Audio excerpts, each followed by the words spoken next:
16h-18h, Pascal Praud sur Europe 1. Autre sujet, Nicolas Sarkozy libre. Il a été vu aujourd'hui en train de faire un footing dès ce matin. Des images l'ont montré arrivant dans un restaurant parisien qu'on a cité tout à l'heure, mais il n'est pas utile de rappeler de nouveau ce nom. C'est très bon.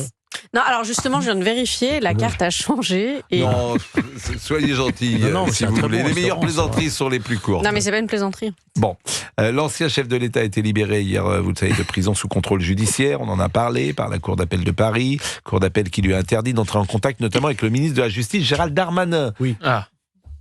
Georges Fenech. C'est étonnant comme décision. Merci Jean. Allez, là c'est bon. Et ça, une facture. Hein. Allez, ouais.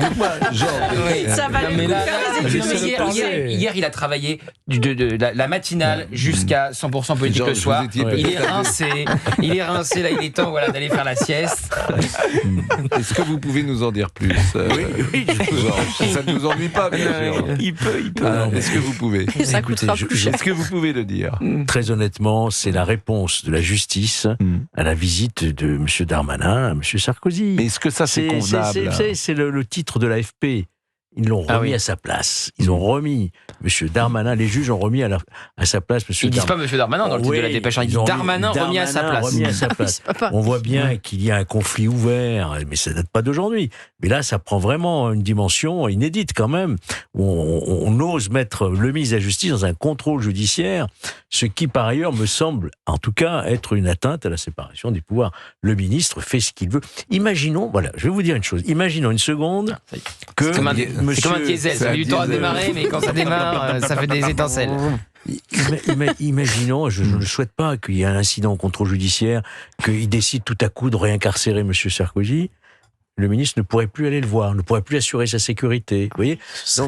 Non, mais c'est ça. Oui, mais ce serait dommage de faire sauter un contrôle judiciaire pour ça. Non, il ne faut pas imaginer ça. Voilà. Mais vous savez, je crois qu'on a franchi à nouveau un palier. D'ailleurs, ceux, notamment les avocats, le dénoncent, hein, j'en ai entendu. Dans la magistrature, on n'ose pas trop, mais moi j'ai quand même quelques contacts avec des magistrats qui s'étonnent énormément de Encore en activité ? Encore en activité. Mais personne ne prend jamais la parole. Ils ont peur aussi. Mais peur de quoi? Ils sont inamovibles. Ils sont indépendants. Si t'as 60 ans, si t'es en fin de carrière, t'as peur de quoi? T'es même en début de carrière, un magistrat, qu'est-ce qu'il risque? Mais qu'est-ce qu'il risque? En début de carrière, il peut parfois, ça peut se comprendre. On peut freiner des avancements. Voilà. Vous avez 60 ans. On est magistrat jusqu'à quel âge? On est magistrat jusqu'à l'âge de la retraite. Merci. La retraite légale. Ça, c'est Fernand Reynaud.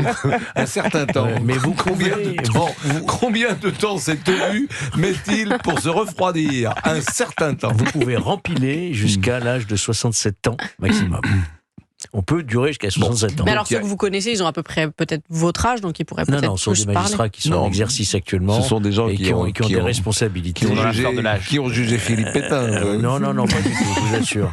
Non, mais enfin, vous voyez bien que c'est une décision qui n'est pas normale. Bon, je vous dis, il y a des magistrats... Qu'est-ce qu'on a peur de quoi? On a peur que M. Darmanin va donner des informations sur un dossier qui est ficelé depuis déjà plusieurs temps. Il y a un jugement... Tout est dans l'affaire. De quoi Mais on n'a peur de rien du tout. C'est juste pour montrer. Vous voyez, vous allez devoir obéir et pour vous prouver que M. Darmanin n'avait pas à venir vous voir, on va vous mettre noir sur blanc dans votre contrôle judiciaire. Purement vexatoire. Exactement. Et moi, je me demande jusqu'où va le contrôle judiciaire, parce que pour avoir échangé avec les entourages hier, si Nicolas Sarkozy avait fait le choix de se rendre ce matin aux commémorations du 11 novembre, le ministre de la Justice y est aussi, assez élevé dans l'ordre protocolaire.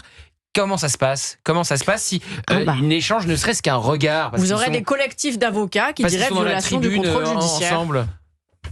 Non, mais c'est vrai. Vous auriez des collectifs d'avocats qui vous diraient violation du contrôle judiciaire. Bon, le président Sarkozy a dit la vérité triomphera. Il l'a dit sur les réseaux sociaux. Le droit a été appliqué. Je vais maintenant préparer le procès en appel. Mon énergie s'est tendue ou n'est tendue que vers le seul but de prouver mon innocence. La vérité triomphera. C'est une évidence que la vie enseigne. Alors vous avez peut-être vu, parce que ce sont des images qui sont sur les réseaux sociaux, il a voulu reprendre une vie normale et c'est pourquoi il était au restaurant. il y a une manière de montrer que la vie continue. Il sait bien, Nicolas Sarkozy, qu'au-delà d'aller dans un restaurant, il sait que cette image sera commentée. Il a voulu montrer que la vie reprenait son cours. Demain, je sais qu'il sera à son bureau, où il recevra, où il reprendra ses activités classiques. Et c'est vrai que dans ces restaurants, mais qui est un restaurant dans un quartier privilégié de France, en l'occurrence du 16e arrondissement, vous avez peut-être vu ces images où il a été fortement applaudi, et parce que c'est un quartier, effectivement, où il a beaucoup de fans qui sont présents. Il en a partout en France. Moi, j'ai vu des vidéos où il y en a absolument partout en France. Il a été extrêmement courageux, il s'est pas plaint. Il aurait pu dire, je vais être hospitalisé. Vous en avez qui, lorsqu'ils arrivent en prison, disent cela. Il a été très courageux.